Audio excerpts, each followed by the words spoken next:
चलिए आज हम सीयूटी क्लास का जो आप लोग का चल रहा है उसमें मैं हिस्ट्री से संबंधित जो चीज़ें हैं उसको हम लोग डिस्कस करेंगे और एग्जाम के पॉइंट ऑफ व्यू से जो इम्पोर्टेंट होगा उसी को डिस्कस करेंगे हम। और मैं सबसे पहले बता दूं कि ये दृष्टि पब्लिकेशन से संबंधित एक बुकलेट है और इसी को आज हम डिस्कस करेंगे जो जो इम्पोर्टेंट होगा।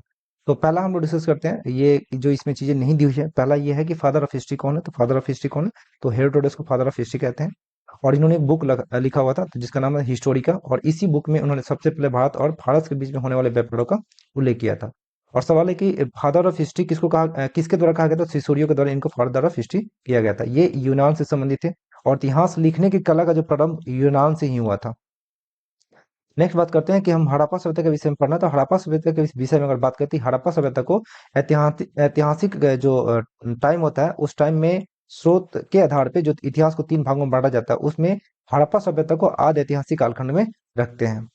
फिर बात अब एक एक करके हम लोग बढ़ते हैं। हड़प्पा सभ्यता को क्या, तो सिंधु घाटी सभ्यता को हड़प्पा सभ्यता भी कहते हैं क्योंकि सबसे पहले इसकी खुदाई कहाँ पे, तो हड़प्पा नामक स्थल पे हुई थी। नेक्स्ट बात करते हैं कि हड़प्पा सभ्यता के बारे में सबसे पहले जो जानकारी की थी किसने दी थी, चार्ल्स मेसन ने 1826 में तो अपनी एक पुस्तक में दिया हुआ था। उसकी पुस्तक का नाम क्या था, नैरेटिव ऑफ जर्नी उसकी पुस्तक का नाम था, तो इसको ध्यान रखिएगा। फिर बोला है कि हड़प्पा सभ्यता के विषय में अगर देखा जाए तो हड़प्पा सभ्यता का मतलब एकदम नहीं होता कि आधारिक आधिकारिक तौर पे जो खोज किया गया था किसके द्वारा, तो दयाराम सैनी के द्वारा, किसके नेतृत्व में, जॉन मार्शल के नेतृत्व में। कब किया गया था, 1921 में किया गया था और हड़प्पा नामक जगह पर किया गया था, इसलिए इसको हड़प्पा सभ्यता का नाम दिया जाता है। यदि हम कालक्रम की बात करें तो हड़प्पा सभ्यता का जो कालक्रम जो सर्वाधिक जो मान्य है वो 2500 से लेकर 1700 ईसा पूर्व के मध्य इसका मान्य सर्वाधिक मान्य जो एग्जाम के पढ़ने से काफी इंपॉर्टेंट है। और इस अगर बात करें कि ये किस पे बेस्ड है, तो ये कार्बन 14 पत्ती पे आधारित है ये। और इसको देखा जाए कि कार्बन 14 पत्ती के विषय में जो अगर कहा जाए कि खोज या इसके विषय में जो जानकारी दिया गया था विलियम लिम्बर के द्वारा दिया गया था। फिर बात करते हैं कि ये इतना जो साल रहा था यानी कि इसका जो पूरा टाइमिंग कितना था, तो 400 से लेकर के 500 वर्षों तक ये सभ्यता अपने मतलब क्या विकास के क्रम में थी। फिर ये सभ्यता अगर देखा जाए तो लगभग कितनी 8000 वर्ष पुरानी है। हालांकि अभी बहुत सारे अभी वर्तमान में बहुत ऐसे साक्ष्य आ रहे हैं जो बता रहे हैं कि ये सभ्यता और भी पुरानी हो सकती है। फिर बोला कि इस सभ्यता को हम लोग ऊपर ही देख ले कि इस सभ्यता को हड़प्पा सभ्यता कहते हैं। क्यों भाई, क्योंकि यहाँ पे देखिएगा जो पहली खुदाई होती है वो कहाँ हुई थी, हड़प्पा सभ्यता में हुई थी। फिर बोला कि इसे सिंधु घाटी सभ्यता भी कहते हैं क्योंकि एक सिंधु एक नदी है और किसी भी सभ्यता और संस्कृति का जो विकास होता है वो किसी नदी के आसपास ही हुआ है, क्योंकि उस वक्त कल कुआं तो होता नहीं था, तो नदी पानी के लिए लोग कहाँ किस चीज पे डिपेंड होते थे, तो नदियों पे। तो देखिएगा इसका विकास जो है हड़प्पा सभ्यता या सिंधु घाटी सभ्यता का विकास हो सिंधु घाटी के आसपास में जो नदियां हैं उन नदियों के आसपास ही हुआ था, इसलिए इसको सिंधु घाटी सभ्यता भी कहा जाता है। फिर बात करते हैं यहाँ पे कुछ इंपॉर्टेंट है, ये तो आप लोग जानते ही हैं, ईसा पूर्व और इस मतलब क्या ईसवी, यानी कि ईसा मसीह के जन्म से पहले के घटनाक्रम को ईसा पूर्व में रखते हैं, उनके बाद को ईसवी के संदर्भ में देखते हैं। फिर बोलते हैं कि हड़प्पा सभ्यता क्या क्या कांस्य युगीन युगीन सभ्यता थी, जहाँ पे सर्वाधिक मात्रा में कांस्य से निर्मित वस्तुओं का प्रयोग किया जाता था। फिर बोला कि अगर इसके भौगोलिक विस्तार की बात किया जाए तो भौगोलिक विस्तार में अगर क्या क्या है, अच्छा इसका एक और भौगोलिक विस्तार की बात करती है, 3 देशों में फैला हुआ है। कौन कौन सा, तो पाकिस्तान, हिंदुस्तान और अफगानिस्तान में फैला हुआ है। अगर इसके भौगोलिक विस्तार की बात की तो ये किन किन क्षेत्रों में है, तो भौगोलिक विस्तार में देखेगा तो ये किन कौन क्षेत्रों में आएगा, तो कौन सा होगा, तो इसका उत्तर में मांडा होगा जो जम्मू कश्मीर का क्षेत्र है। दक्षिण में नर्मदा के मुहाने पे एक दैमाबाद नामक एक जगह है, वहां पे ये दिया हुआ नहीं है, तो दक्षिण में दैमाबाद जो महाराष्ट्र से संबंधित जो क्षेत्र है। फिर ये पश्चिम में सुक्ता कैंडोर जो बलूचिस्तान प्रांत का एक जगह है, ये कौन सा, बलूचिस्तान प्रांत का जगह ये। फिर इससे लेकर के पूरब में आलमगीरपुर मेरठ में स्थित है। अच्छा इससे संबंधित एक वीडियो है मेरा यूट्यूब पे, ये उसको आप लोग थोड़ा सा इंट्रोडक्शन है उसको एक बार देख लीजिएगा, आपके लिए काफी मतलब यूजफुल होगा मेरे हिसाब से, क्योंकि उसमें मैंने बहुत सारी चीजों को बहुत विस्तृत रूप से किया है। इसमें चूंकि हम थोड़ा सा जल्दी और इम्पोर्टेंट चीजों को ही करेंगे तो उसमें थोड़ा सा इस चीज को काफी अच्छे तरीके से किया हुआ है।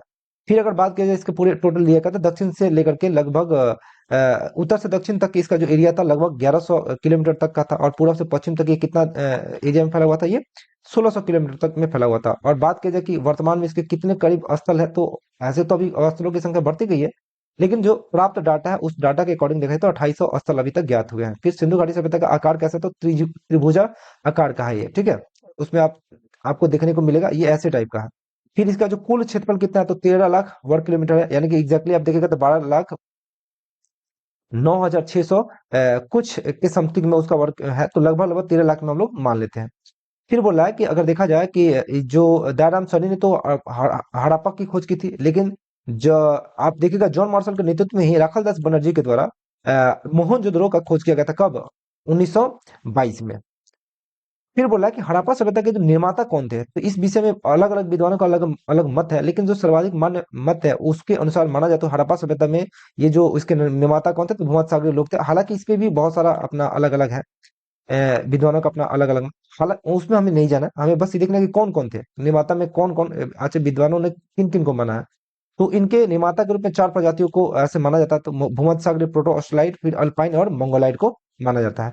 लेकिन सर्वाधिक देखा जाए तो इस सभ्यता में देखा जाए तो सर्वाधिक लोग कौन से संबंधित थे, तो ये भूमध्य सागरीय प्रजाति से संबंधित थे। फिर बोला कि हड़प्पा सभ्यता ये नगरीय सभ्यता था, ठीक है। और भारत के इतिहास में देखा जाए तो ये प्रथम नगरीय सभ्यता था, और भारतीय इतिहास में देखा जाए तो प्रथम नगरीय स्थल जो सबसे बड़ा था वो कौन था? मोहनजोदड़ो। और पूछा जाए कि सबसे पहला नगरीय सभ्यता तो कौन सा होगा आपका? सिंधु घाटी सभ्यता। फिर बोल रहा है कि अगर सड़क के बनावट के दृष्टिकोण से देखा जाए तो इसके सड़क, प्रत्येक सड़क एक दूसरे को समकोण पर काटते थे, ठीक है। जैसे कि जो जाल होता है ना, ग्रिड, ये जो ग्रिड ऐसे हम लोग करेंगे तो ये क्या हो गया, ये सब एक दूसरे को कितना 90 डिग्री पर काट रहा है। तो इसकी जो सारी सड़कें थी ना वो अक्सर 90 डिग्री पे एक दूसरे को काटती थी, यानी कि समकोण पे काटती थी। और इस दृष्टिकोण से देखा जाए तो ये सड़क जो इसके जो सड़क का जो बनावट था वो ग्रिड पद्धति पर आधारित था, ठीक है। कौन से पद्धति पे? तो ग्रिड पद्धति पे, यानी कि जाल पे आधारित था। फिर बोला कि इसके जितने भी नगर है वो नगर दो भागों में बटे होते थे, एक पूर्वी भाग, एक पश्चिमी भाग।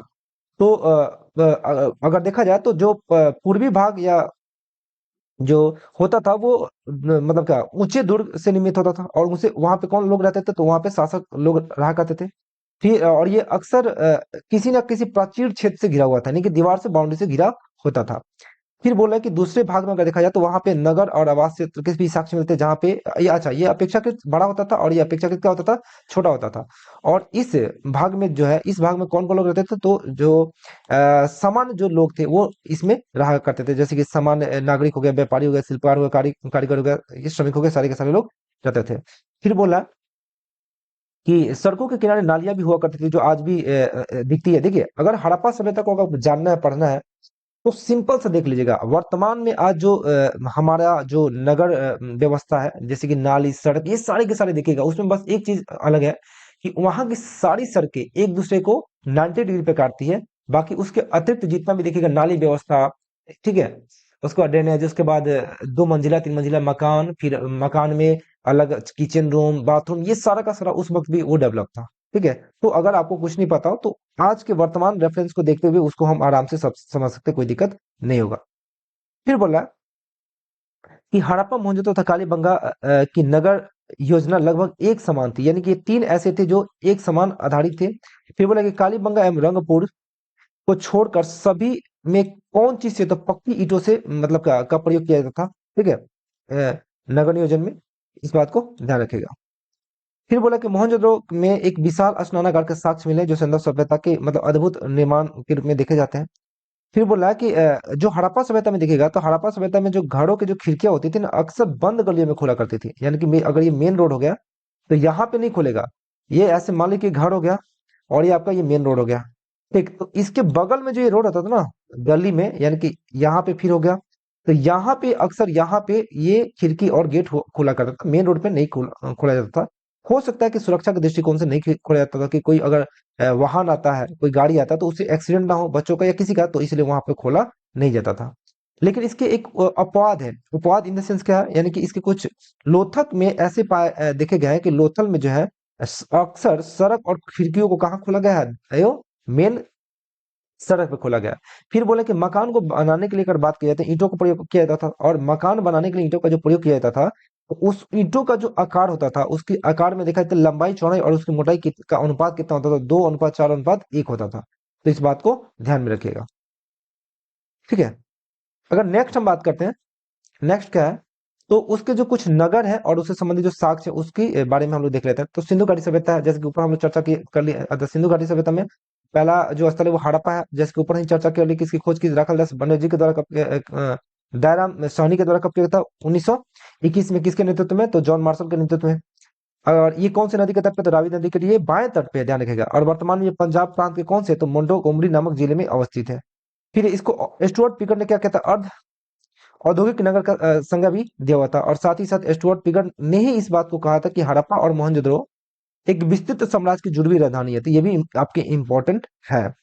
फिर बोला कि नगर की रक्षा के लिए पश्चिम की ओर एक दुर्ग का निर्माण किया गया था। यह दुर्ग उत्तर से दक्षिण में लगभग कितना 445 मीटर लंबा तथा पूर्व से पश्चिम में 195 मीटर चौड़ा था। यह टीला यह दुर्ग टीले पर दुर्ग बना था। और इसे कौन मॉर्टिमर व्हीलर ने इस टीले को क्या किया है, माउंट एबी नाम दिया है। जो कौन से नगर में कौन से कहाँ पे बना हुआ था, तो पश्चिमी टीले में बना हुआ था। फिर बोला, देखिए इससे संबंधित आपको हड़प्पा से संबंधित चीजें अगर थोड़ा सा और क्लियर करना है तो वहां पे एक वीडियो पड़ा है, तो उसको आप लोग एक बार देख सकते हैं। फिर बोला सिंधु घाटी सभ्यता का अगर देखा जाए, इसका मोहनजोदड़ो की बात किया जाए तो इसका जो सिंधी भाषा में, कौन से भाषा में, सिंधी भाषा में इसका अर्थ क्या होता है, मृतका का टीला। फिर बोला है कि ये वर्तमान में कहाँ स्थित है, ये पाकिस्तान के लड़काना जिले में अवस्थित है। कौन से नदी के तट पे है, तो सिंधु नदी के तट पे अवस्थित है। इसकी खोज किसके द्वारा की, राखालदास बनर्जी के द्वारा कब किया गया था, 1922 में। और किसके निर्देशन में, तो इसके जॉन मार्शल के निर्देशन में। बोला कि मोहनजोदड़ो की शासन व्यवस्था राजतंत्र ना होकर के राजतंत्रात्मक ना होकर जनतंत्रात्मक, यानी कि वहां पे जनता का शासन था। बेशक वहां पे राजा हुआ करता था, लेकिन राजा को चुनने के लिए भी जनता काफी उसे उसमें कंट्रीब्यूट करती है, यानी कि जनता के सहयोग से वो चुना जाता था। फिर बोला कि मोहनजोदड़ो में देखा जाए तो मोहनजोदड़ो में और किन किन चीजों के साक्ष्य मिले, तो बृहद स्नानागार मोहनजोदड़ो का सर्वाधिक मतलब क्या महत्वपूर्ण यह स्थान है। ठीक है, इस बात को ध्यान रखिएगा। अच्छा, इस स्नानागार में एक तरफ से पानी एंट्री करने के लिए एक अलग कुआं बनाया गया था, और इससे गंदे पानी को निकालने के लिए एक निकास रास्ता भी यहाँ पे बनाया गया था। मोहनजोदड़ो मूवी में देखिएगा, हीरोइन जब वो नहाने जाती है तो इसी स्नानागार में नहाने जाती है। फिर बोला है कि तांबे तथा टिन को मिलाकर हड़प्पा वासी किस चीज को निर्माण करना जानते थे, वो एक तरीके से कांसे का निर्माण करना जानते थे। मोहनजोदड़ो से कांसे की नर्तकी की मूर्ति के साक्ष्य मिले, जो आपके एग्जाम के पॉइंट ऑफ व्यू से मोस्ट मोस्ट इंपॉर्टेंट है। और इसको बनाया किसके गया था, तो इसको द्रव्य मोम विधि के द्वारा बनाया गया था। देखिए देखिए, द्रव्य मोम विधि होता है कि धातुओं को गला करके किसी स्ट्रक्चर में डाल दिया जाता है, और कुछ देर के बाद जब वो ठंडा होता है तो निकाल देते हैं, तो उसी स्ट्रक्चर में वो मूर्ति बन जाता है, या कोई भी चीज जिसको हम बनाना चाहे बन जाता है। तो उसी विधि को हम लोग बोलते हैं द्रव्य मोम विधि, लॉस्ट वैक्स मेथड उसको कहते हैं। फिर बात करते हैं चौहद्रो का, तो चौहद्रो की बात करते हैं, ये मोहनजोदड़ो से लगभग 130 किलोमीटर दक्षिण में पूर्व सिंध प्रांत में स्थित है। इसकी खोज 1934 में मतलब क्या एनजी मजुमदार के द्वारा की गई थी, और 1935 में इसका मतलब अर्नेस्ट मैके के द्वारा इसका उत्खनन कार्य भी किया गया था। इसको ध्यान में रखना। फिर बोला कि चौहद्रो एकमात्र स्थल है जहां से इस प्रकार के ईंटें मिली है, वर्गाकार ईंटें मिले हैं, मोस्ट मोस्ट इंपॉर्टेंट। फिर बोला कि चौहद्रो से किसी भी दुर्ग का अस्तित्व नहीं मिला है। चौहद्रो से पूर्वोत्तर हड़प्पा कालीन की एक संस्कृति है जिसका नाम है झुक्कर झाकर संस्कृति, वे साक्ष्य मिले हैं, मोस्ट मोस्ट इंपॉर्टेंट। फिर बोला ऐसा प्रतीत होता है कि यह एक औद्योगिक नगर हुआ होगा, क्योंकि यहाँ पे बहुत सारे उद्योग के साक्ष्य मिलते हैं। जैसे कि देखिएगा, तो मनके बनाने का यहाँ पे कारखाना मिलता है। मनके मतलब होता है कि वो बच्चे छोटे छोटे डमरू टाइप के कुछ नहीं पहनते हैं गले में। और फिर भट्टी के साक्ष्य भी यहाँ पे मिले हैं। और इसको एज औद्योगिक नगर की श्रेणी के रूप में किसने कहा था, अर्नेस्ट मैके के द्वारा इसको माना गया है। फिर बोले कि लोथल के बारे में, तो देखिए लोथल वर्तमान में गुजरात में स्थित है। कौन सी नदी के तट, भगवा नदी के तट पे स्थित है। और यहाँ ये है क्या, तो एक तरह का ये बंदरगाह, ये पोर्ट है, मोस्ट इंपोर्टेंट है, सबसे अधिक पूछा जाता है कि पोर्ट है। और इसकी अगर हम बात करें खोज की, तो सबसे पहले एस आर राव के द्वारा 1955 में इसकी खोज की गई थी। और ये क्या है, एक तो पोर्ट है जो मोस्ट इंपोर्टेंट, जो विदेशों से या बाहरी से सभ्यताओं या संस्कृति से यहाँ पे व्यापार हुआ करता था। अच्छा देखिएगा, खास बात है कि लोथल में जो नगर है उसको दो भागों में बांट ना करके एक ही रक्षा है। जैसे कि मैंने बोला कि हड़प्पा सभ्यता के अक्सर जो नगर होते थे दो भागों में बटे होते थे, ठीक है, पूर्वी और पश्चिमी। और एक में शासक वर्ग रहता था और इसमें एक समान वर्ग रहता था। लेकिन हड़प्पा सभ्यता के जो लोथल है, यहाँ पे ये दोनों को ना दो भागों में बांट ना करके उनको सबको एक ही भाग में ऐसे शामिल कर दिया गया है। तो ये भी इंपॉर्टेंट है। इसको यानी कि नगर क्या था, ये दुर्गीकृत था। तो आपसे पूछा जाता है कि निम्नलिखित में से कौन से स्थल पे नगर के दुर्गीकृत को के साक्ष्य मिले हैं। फिर बोला कि राखीगढ़, अच्छा राखीगढ़ जो है ये हड़प्पा सभ्यता का भारत में स्थित सबसे बड़ा स्थल है। ध्यान रखिएगा, हड़प्पा सभ्यता का भारत में स्थित सबसे बड़ा स्थल है। और ये कहाँ पे अवस्थित है, तो ये हरियाणा के हिसार जिले में अवस्थित है। ठीक है, अगर बात करें कि यहाँ पे कौन कौन चीज के साक्ष्य मिले हैं, तो अनागार एवं रक्षा प्राचीर के साक्ष्य मिले हैं। ठीक है, और इसे 2012 में जो है ग्लोबल हेरिटेज फंड ने इसे एशिया के 10 ऐसे विरासत स्थलों में शामिल किया जिनके नष्ट हो जाने का खतरा है। तो ये भी आपके मोस्ट इंपॉर्टेंट है। अच्छा, लोथल में जो है भारत का आई थिंक इसमें कुछ डेवलपमेंट भी किया जा रहा है, क्या बोलते हैं उसको, अभी याद नहीं आ रहा, लेकिन हाँ यहाँ पे किया जा रहा है, फ्रांस की मदद से किया जा रहा है। इसको शायद कोई क्या नाम उसको, सॉरी, याद आएगा तो मैं बता दूंगा। याद था लेकिन थोड़ा सा दिमाग से उतर गया। अब देखिए इसमें जो है उसको एक एक करके थोड़ा सा किया गया है, उसको देख लीजिएगा। तो पहला है कि कुछ चीजें हैं और करे कि हड़प्पाई पुरातत्व के विकास के प्रमुख चरण दिखेगा। तो कब हुआ? तो हड़प्पा भूगर्भ कनिंघम ने रिपोर्ट दिया था 1875 में। ठीक है। फिर 1921 से माधव स्वरूप वत्स के द्वारा उत्खनन कार्य का आरंभ किया गया। ठीक। फिर 1925 से मोहनजोदड़ो का उत्खनन कार्य का प्रारंभ किया गया। ये इतना इंपॉर्टेंट नहीं लग रहा मुझे, ये नहीं पूछा जाएगा आपसे, बताइए इसको। लेकिन एक बार देख लीजिएगा, ये उतना खास तो नहीं है, क्योंकि इसका कोई मतलब भी नहीं है करने का। चलिए, कालीबंगा के मतलब बात करते हैं, तो ये राजस्थान में स्थित है। राजस्थान के हनुमानगढ़ जिले में कौन सा नदी? घग्गर नदी के तट पे, और इसका अर्थ क्या होता है? काली रंग की चूड़िया। और इसकी खोज की गई थी अमलानंद घोष के द्वारा 1951 में, और फिर 1961 में बी लाल और बी के थापर के निर्देशन में इसकी खुदाई प्रारंभ हुई थी। और यहाँ पे सबसे मोस्ट इंपोर्टेंट, यहाँ पे जोते हुए खेत के साक्ष्य मिले। बहुत बहुत मोस्ट इंपोर्टेंट, एग्जाम के पॉइंट ऑफ व्यू से बहुत ज्यादा मोस्ट इंपोर्टेंट। फिर बोला कि यहाँ पे भवनों के निर्माण में किस प्रकार की ईंट? देखिए, जो भवन होता था अक्सर हर जगह कौन से पक्के ईंटों का प्रयोग किया जाता था, लेकिन यहाँ पे कच्चे ईंटों का प्रयोग किया गया है।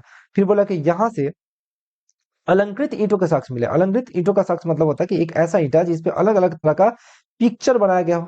ठीक है, फोटो बनाया गया हो, चित्र बनाया गया हो, कुछ आकृति बनाई गई है, फूल बनाया गया, इस तरह का। तो अलंकृत ईंटों के साक्ष्य यहाँ से, तो कालीबंगा से मिलते हैं। फिर यहाँ से बोला कि कालीबंगा से शव के अंत्येष्टिकरण, यानी कि शव का जो अंतिम संस्कार होता है, उसके लिए 3 विधियों का प्रयोग किया जाता था, जैसे कि पूर्ण समाधिकरण, आंशिक समाधिकरण और दाह संस्कार। फिर बोले बनावली। बनावली में देखेगा तो ये कहाँ पे? तो ये हरियाणा के फतेहपुर जिला में स्थित है, और इसकी खोज किसके द्वारा? तो आर एस विस्ट के द्वारा 1973 में किया गया था। यहाँ पे जो सबसे मोस्ट इंपॉर्टेंट है, देखिएगा, सबसे मोस्ट इंपॉर्टेंट ये है, एक चीज और है कि यहाँ पे हड़प्पा के 2 कालक्रमों के चीजों को यहाँ पे साक्ष्य मिलते हैं। एक है हड़प्पा के से पूर्व, और एक है हड़प्पा कालीन, यानी कि हड़प्पा, ये जो है बनावली से हड़प्पा सभ्यता के 2 चरणों के साक्ष्य मिलते हैं, ये भी एक इंपॉर्टेंट है। फिर यहाँ पे जो सबसे मोस्ट इंपॉर्टेंट, यहाँ पे जल निकासी के अभाव, मतलब प्रणाली जो है, जल निकासी प्रणाली का अभाव के साक्ष्य यहाँ पे, यानी कि है ही नहीं यहाँ पे जल निकासी से संबंधित कोई है ही नहीं किसी तरह का कोई विकास। नेक्स्ट बोला कि यहाँ से मिट्टी से बने हुए हल के साक्ष्य मिले। फिर बोला कि यहाँ बनावली से अधिक मात्रा में मतलब क्या, अधिक मात्रा में मिला है। अच्छा, ये मिला है सर्वाधिक, चलिए ठीक है, समझ गया, ये आधा अधूरा सेंटेंस गया। फिर बोला कि धौलावीरा की बात करती है, गुजरात के कच्छ जिले में कौन से? तो भचाऊ तालुका में स्थित है, और इसकी खोज की जेपी जोशी के द्वारा किया गया था। कब? 1967 में। और यहाँ पे जो सबसे अधिक मोस्ट इंपोर्टेंट जो है, 2 चीजें पूछी जाती है। पहला कि यहाँ पे एक साइन बोर्ड के साक्ष्य मिले हैं, जिसपे 10 बड़े अक्षरों में चीजों को लिखा गया है, यानी कि एक साइन बोर्ड मतलब शिलालेख के साक्ष्य मिले हैं। ये मोस्ट मोस्ट इंपोर्टेंट है। एक शिलालेख का साक्ष्य मिला है, जहाँ पे 10 चिन्हों में उसमें उसको मतलब का लिखा गया, निर्मित है। और धौलावीरा में एक चीज और खास है कि यहाँ पे जल संरक्षण की तकनीक का से भी लोग मतलब के साक्ष्य मिले हैं, यानी कि लोग यहाँ पे परिचित थे, यानी कि जल को कैसे रिजर्व किया जाएगा।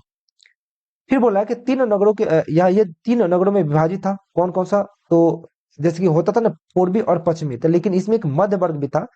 तो जो मध्यम जो था, मध्यम नगर में, इसमें अक्सर जो शासक प्रशासक होते थे, उनके रिश्तेदार होते थे। फिर बोला कि हड़प्पा सभ्यता से धौलावीरा से एक और साक्ष्य मिला, वो है एक स्टेडियम का साक्ष्य मिला है, तो ये भी मोस्ट इंपॉर्टेंट है। अगर हम सामाजिक जीवन की बात करें, तो ये मातृ सत्तात्मक समाज था, जहाँ पे महिलाओं का काफी इंपॉर्टेंस दिया जाता था। और यही वजह है कि यहाँ पे देखिएगा कि काफी मात्रा में मूर्तियों की मतलब क्या, महिलाओं की मूर्तियों के साक्ष्य मिले हैं। अगर नेक्स्ट बात की जाए, तो हड़प्पा वासी में अगर बात किया जाए, कौन कौन से समाज में कौन कौन लोग रहते थे? तो पुरोहित, विद्वान, योद्धा वर्ग, व्यापारी, श्रमिक, ये सारे के सारे लोग मौजूद थे। फिर बोला कि हड़प्पा सजा साज पे मेन के अपने फैशन को ज्यादा ध्यान देते थे, और स्त्री और पुरुष दोनों आभूषण पहनते थे। ठीक है। फिर बोला है कि चौहंदरों से एक लिपस्टिक के साक्ष्य मिले, और लिपस्टिक भाई किसके लिए यूज किया जाता है, आप सबको पता ही है। फिर बोला कि सिंधु घाटी सभ्यता के लोग सूती और उन वस्त्रों से निर्मित मतलब का वस्त्रों का प्रयोग करते थे, और वहां के लोग शाकाहारी और मांसाहारी दोनों होते थे। फिर बोला कि यहाँ लोग मनोरंजन के लिए चौपर खेलते थे, चौपर और पासा खेलते थे। ठीक है। फिर बोला कि अंत्येष्टि में पूर्ण समाधिकरण सर्वाधिक प्रचलित था, जबकि आंशिक समाधिकरण एवं दाह संस्कार भी चलन था, लेकिन सर्वाधिक क्या था? पूर्ण समाधिकरण, इसको ध्यान रखेगा। फिर बोला कि श्रमिकों की स्थिति का आकलन कर कौन? व्हीलर साहब ने बताया कि यहाँ पे दास प्रथा जरूर ही रहा होगा। फिर सिंधु घाटी सभ्यता के जो लोग थे, युद्ध प्रिय कम और शांति प्रिय ज्यादा थे, यानी कि एक तरीके से वो युद्ध में विश्वास नहीं करते थे। चलिए नेक्स्ट बात करते हैं। कह रहा है कि अगर राजनीतिक जीवन की बात करें, तो देखिए इसमें जो सबसे अधिक व्यापार और वाणिज्य को इंपॉर्टेंस दिया गया है, तो सबसे अधिक व्यापार और वाणिज्य को इंपॉर्टेंस दिया गया होगा, तो हो ना हो, यहाँ पे जो राजनीतिक रूप से जो एक शासक के रूप में जो व्यक्ति होगा, वो एक व्यापारी ही रहा होगा, यानी कि व्यापारी वर्ग से संबंधित ही कोई व्यक्ति यहाँ पे एज ए शासक या एज ए राजा बना होगा। लेकिन हंटर महोदय के अनुसार कहा कि मोहनजोदड़ो का शासन राजतंत्रात्मक न होकर जनतंत्रात्मक था। ठीक है। इस बात को ध्यान रखिएगा। फिर बोला है कि व्हीलर ने के अनुसार इस सिंधु घाटी सभ्यता के लोगों का शासन मध्यवर्गीय जनता के शासन था और उन्हें धर्म की महत्ता थी, यानी कि वो धर्म को इंपॉर्टेंट देते थे। फिर आर्थिक जीवन की बात करते हैं, तो आर्थिक जीवन में सिंधु घाटी सभ्यता का उन्नति प्रमुख का उसका उन्नति का जो प्रमुख कारण था क्या था, कृषि और व्यापार, यानी कि सर्वाधिक मात्रा में कृषि और व्यापार हुआ करती थी। और कहाँ-कहाँ से, तो विश्व के अन्य अन्य देशों से भी हुआ करता था। उस वक्त की जो संस्कृति, समकालीन जो संस्कृति, जैसे कि मेसोपोटामिया, मिस्र, मध्य एशिया आदि, ये सारे के सारे सभ्यताओं से या फिर बहुत क्षेत्रों से इनका व्यापार हुआ करता था। और व्यापार जल मार्ग और स्थल मार्ग दोनों से होता था। आंतरिक व्यापार और बाह्य व्यापार, आंतरिक व्यापार मतलब हड़प्पा सभ्यता के अंदर बहुत सारे जो स्थल होंगे उनके बीच, बाह्य व्यापार मतलब हड़प्पा सभ्यता के बाहर विदेशों में व्यापार हुआ करता था। फिर बात करते हैं कि सिंधु सभ्यता के जो प्रमुख बंदरगाह लोथल, रंगपुर और सुरकोर्ता, ये मोस्ट इंपोर्टेंट है, आपको इसको ध्यान में रखना है। अच्छा देखिए क्या है कि इस सभ्यता में कौन कौन से फसल होगा, तो गेहूं, गेहूं, मटर, तिल आदि के मतलब खेती हुआ करता था। फिर बोला कि सबसे पहले कपास पैदा करने का श्रेय किसको, सिंधु घाटी सभ्यता के लोग को ही दिया जाता था। अच्छा वैदिक सभ्यता में कपास शब्द का प्रयोग नहीं किया जाएगा, इस बात को ध्यान रखिएगा आगे चल के। फिर बोला कि यूनानियों ने इसे सिंडन, ठीक है, नाम दिया था। और सिंडन के नाम पे ही आगे चल के भारत का जो है मतलब सिंधु सिंधु करते करते इसको हिंदी हिंदू के रूप में जाना गया है, और इसे लिया जैसे शब्द का बोला जाता है, ऐसे उल्लेख की बात की जाती है। फिर ये लोग तरबूज, खरबूज, नारियल, इस सब की भी खेती करते थे, लेकिन जो यहाँ प्रमुख खाद्यान्न जो फसल था वो कौन होता था, गेहूं और जौ होता था। फिर बोले कि किसी कार्य हेतु लोग प्रस्तर यानी कि पाथे और कांसे यानी कि औजार का प्रयोग करते थे, हंसिया वगैरह बनाने के लिए पत्थर और कांसे का प्रयोग करते थे। फिर इस सभ्यता के लोग फावड़ा या फाल का प्रयोग नहीं करते थे, लेकिन हो सकता है इस बात की संभावना हो कि वो लकड़ी के हल का प्रयोग करते रहे होंगे खेती करने के लिए। फिर बोल रहा है कृषि उन्नति के साथ साथ यहाँ पे पशुपालन को भी इंपॉर्टेंट दिया जाता था। फिर गुजरात के निवासी करते क्या करते थे, मतलब हाथी पालते थे। और ये सेल खड़ी जो होता था पत्थर से निर्मित मतलब बनाई जाती थी, और इसमें कुछ खास नहीं था, तो उसको देख लेगा अधिक। एक अफगानिस्तान के जो स्थल है जिसका नाम है सुर्तगई, जो मोस्ट इंपोर्टेंट है। यहाँ पे अत्यंत कीमती जो है, तो नीले जो होता है ना, नील पत्थर वो पाए जाते थे, मणिक पाए जाते थे, लाजवट पाए जाते थे, ये सारे के सारे। यानी कि कौन से क्षेत्र से व्यापार होता था नहीं होता था, ये इसके बारे में डिटेल है, इसको देख लीजिएगा, ये इंपॉर्टेंट है सब। फिर बोल रहा है कि ये मेसोपोटामिया के एक शासक है सारगोन, उसने अपने अभिलेख में इस बात का उल्लेख किया है कि मेरे यहाँ ढीलमुन, जो ढीलमुन का मतलब होता है बहरीन, उसके बाद मक्कन, मक्कन तट, और उसके बाद मेलुहा, यानी कि मेलुहा मतलब इसका, मेलुहा का जो शब्द है ये किसके लिए, हड़प्पा सभ्यता के लिए किया गया। यहाँ के लोग यहाँ क्या करते थे, मेरे यहाँ व्यापारी करते थे, मेसोपोटामिया का शासक करता है। इससे क्या पता चलता है, कि इससे पता चलता है कि हो ना हो वहां पे व्यापार रहा होगा, एक दूसरे के साथ व्यापार होता होगा।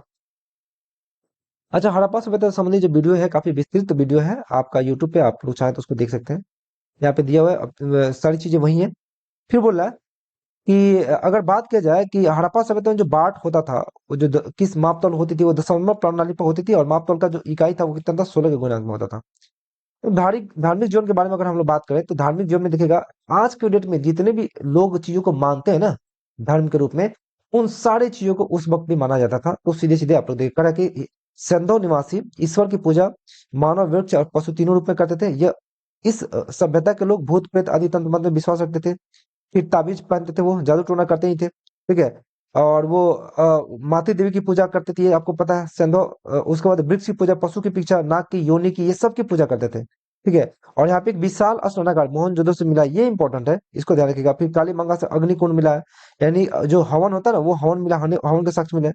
फिर हड़प्पा सभ्यता स्वास्तिक के साक्ष्य मिले हैं, ठीक है। और साथ ही साथ स्वास्तिक और चक्र की पूजा भी मतलब किसकी पूजा के प्रतीक है, तो सूर्य की पूजा के प्रतीक है, ये भी इंपॉर्टेंट है। फिर बोला कि सिंधुवासी पुनर्जन्म पे विश्वास रखते थे, इसलिए मृत्यु के बाद वह संस्कार में दिखेगा। हम लोग कोई मरता है तो उसके साथ उसके जीवन काल से संबंधित चीजों को रखते हैं, क्यों, क्योंकि ये हम विश्वास रखते हैं, हमारी ऐसी विश्वास बनी हुई है कि वो यूज करेगा उसका। तो वो क्या करते थे, ये यूज करने का मतलब वो पुनर्जन्म में उस वस्तु का यूज करेगा, इसलिए वो अंतिम संस्कार के दरमियान उन वस्तुओं को रख देते थे जो उनके जीवन में अक्सर यूज किया हुआ होता था। नेक्स्ट बोला कि हड़प्पा सभ्यता से प्राप्त मृण मूर्तियों से गर्भ से एक निकला हुआ पौधे का दर्शाया गया है, जिसको कौन सी देवी, तो उर्वरता देवी की के रूप में माना गया है। नेक्स्ट अगर बात करें तो नेक्स्ट बोल रहा है कि हड़प्पा सभ्यता से अगर देखा जाए तो कुछ और भी साक्ष्य मिले हैं। वो साक्ष्य क्या है, तो एक शिव का साक्ष्य, एक मूर्ति का साक्ष्य मिला है, जिसके चारों तरफ मतलब योग मुद्रा में बैठा हुआ है। और इनको एज ए अगर बात किया जाए इस मूर्ति की खोज की, तो मूर्ति की खोज किया था किसने, अर्नेस्ट मैकन ने। और इनको ना आदि शिव यानी कि शंकर भगवान की जो उपाधि दी गई थी किसके द्वारा, जॉन मार्शल के द्वारा दी गई थी। अब कुछ इंपॉर्टेंट स्थल है उसके बारे में आप लोग देख लीजिए। स्थल कौन कौन सा देखिएगा। स्थल में जो हड़प्पा है, तो हड़प्पा से देखिए बहुत सारे तो स्थल है, लेकिन उसमें कौन कौन इंपॉर्टेंट था, कब्रिस्तान, फिर से 37 ये इंपॉर्टेंट है। समाधान की पट्टिका उतना नहीं है, शंख का बना हुआ बैल ये इंपॉर्टेंट है, शंख का बना हुआ बैल। फिर ये सबसे इंपॉर्टेंट, स्त्री के गर्भ से निकलता हुआ एक पौधे को जिसको उर्वरता देवी की साक्ष मतलब देवी का माना गया, ये इंपॉर्टेंट है। फिर सीपी का पैमाना ये सही है। एक और चीज इसमें कर लीजिएगा, स्वास्तिक भी कर लीजिएगा। फिर है कि हड़प्पा सभ्यता में सबसे मोस्ट इंपोर्टेंट बृहद स्नानागार, उसके बाद मातृ देवी की मूर्ति, कांसे की नर्तकी, ये तो तीन सबसे मोस्ट इंपोर्टेंट है। ठीक है। फिर बोला कि मुद्रा पर अंकित शिव पशुपतिनाथ की मूर्ति के भी साक्ष्य मिले हैं। फिर हाथी के कपाल के साक्ष्य, फिर 6 भट्टों के अवशेष भी यहाँ पे मिले हैं। फिर है कि सबसे बड़े आकार के ईंटों के साक्ष्य यहाँ से मिले, ये भी इंपॉर्टेंट है। फिर एक बोला कि चौंदरों से क्या चीज मिला था, अलंकृत हाथी मिली है, हाथी मतलब मूर्ति। फिर वर्गाकार ईंट के साक्ष्य मोस्ट इंपोर्टेंट। फिर कंघा और लिपस्टिक के साक्ष्य भी यहीं से मिले हैं। ठीक है, यहाँ पे अलंकृत साक्ष्य दिया हुआ है। कालीमंगा से देखा जाए तो यहाँ पे सबसे मोस्ट इंपोर्टेंट जो पूछा जाता है वो अग्नि वेदिका के बारे में, यानी कि हवन, यहाँ पे अग्नि कुंड यहाँ पे पाया गया है। फिर ज्योति में खेत के साक्ष्य मिले हैं। फिर सिलबट्टे का साक्ष्य मोस्ट मोस्ट इंपोर्टेंट। और एक और देखिएगा, बेलनाकार मोहरे का साक्ष्य यहाँ से मिलता है, तो ये भी एक बार आप लोग देख सकते हैं। लोथल है, एक लोथल एक बंदरगाह है जहाँ पे सबसे अधिक पूछा जाने वाला क्वेश्चन ये बंदरगाह है कहीं बार में है। फिर बोला कि यहाँ पे 3 युगल समाधियों को साक्ष्य मिलती है, यानी कि 3 ऐसे समाधि मिले जहाँ पे लोगों को एक साथ दफनाया गया था, एक से अधिक लोगों को। फिर यहाँ पे धान के भूसी के साक्ष्य मिले, मोस्ट मोस्ट इंपोर्टेंट। नेक्स्ट है कि तांबे के कुत्ते का साक्ष्य भी यहाँ से मिला है, मोस्ट इंपोर्टेंट। फिर बोला कि सुरकोटदा की बात करते हैं, घोड़े के मोस्ट मोस्ट इंपोर्टेंट, घोड़े के अस्थियों के अवशेष कहाँ से मिले हैं, सुरकोटदा से मिले हैं। नेक्स्ट है कि बनावली से बात करते हैं, बनावली में देखिएगा हल की आकृति से बने मिट्टी के खिलौने के साक्ष्य मिले, मोस्ट इंपोर्टेंट। तांबे के वनाग्र, ये भी मोस्ट इंपोर्टेंट है, ध्यान दीजिएगा। उसके बाद और कुछ खास है नहीं। उसके बाद इसमें देख लीजिएगा कौन सा जगह कहाँ पे है, जो हम लोग पहले डिस्कस कर चुके हैं। ये इंपॉर्टेंट, ये पूछा जा सकता है, चौंद्रो को कौन सा नदी के तट पे है, सिंधु के इसकी खोज किसने की थी। अच्छा, यहीं से है शायद ये, इसको देख लीजिएगा। तो ये इंपॉर्टेंट है सब।